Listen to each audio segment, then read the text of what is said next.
you guys, I thought I'd just stop in really quickly because coincidentally I just recorded a video about removing contingencies and how to check the appropriate boxes on that wonderful contingency removal form. And lo and behold, I have an agent calling me, writing an offer, yay, and she wanted to know about how to structure the time to remove those contingencies. So I thought this would be a good time to just pop in and kind of talk about this new grid in the purchase agreement. So a lot of you know with the last purchase agreement revision that they added a grid that has some itemized contingency lines, particularly for the buyer. Now, when you go to section L of the purchase agreement, this is where the buyer contingency grid begins. So in L1 and 2, this is for loan and appraisal. Now, these are the only two contingencies that can be removed within the purchase agreement. If you notice to the right of these boxes, there are check boxes for waivers.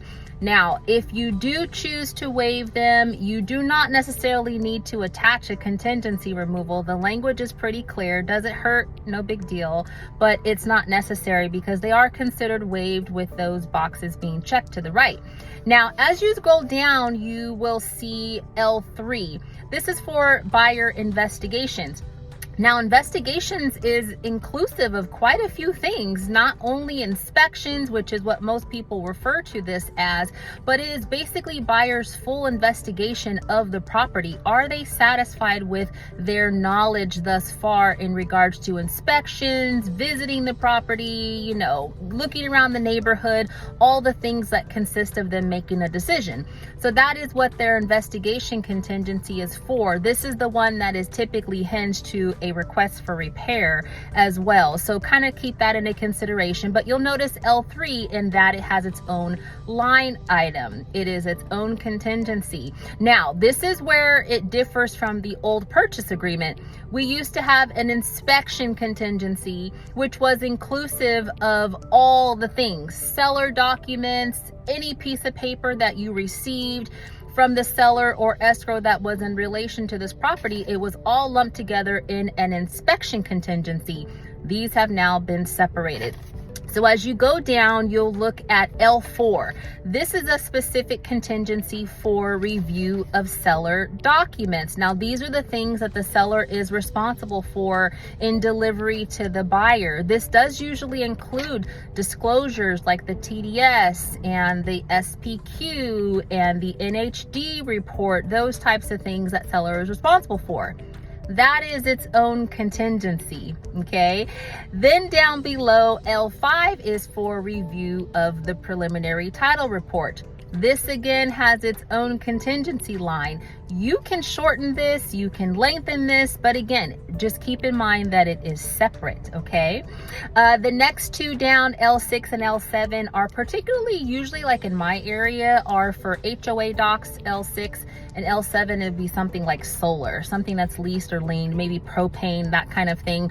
But the most important part of this is I want you guys to keep in mind that the contingencies are not tied together anymore.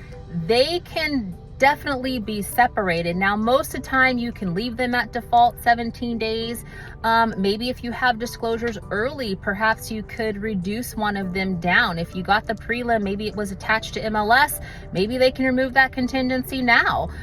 You know, but just take into consideration when you are removing contingencies that they are not lumped together. They have their own timelines, their own line items in the purchase agreement, which is partly why the contingency removal form was revised so that it could accommodate all the different contingencies being removed at a different time if that was more applicable. So I just thought I'd pop in here. If you have any questions about, you know, the buyer contingencies and things like that, you can check here for a video about the contingency removal that I'll be posting soon. Let me know if this was helpful. I get questions about this grid literally every day. A lot of people don't realize that it has since been changed, and some people are jumping back into the real estate game, and it is a huge shocker. So So I just want to make sure that this is useful information. Please let me know if you have any questions. If you like little tips and tricks like this, please consider subscribing and becoming a part of the TC team. We'd love to have you. Thanks again. Bye-bye.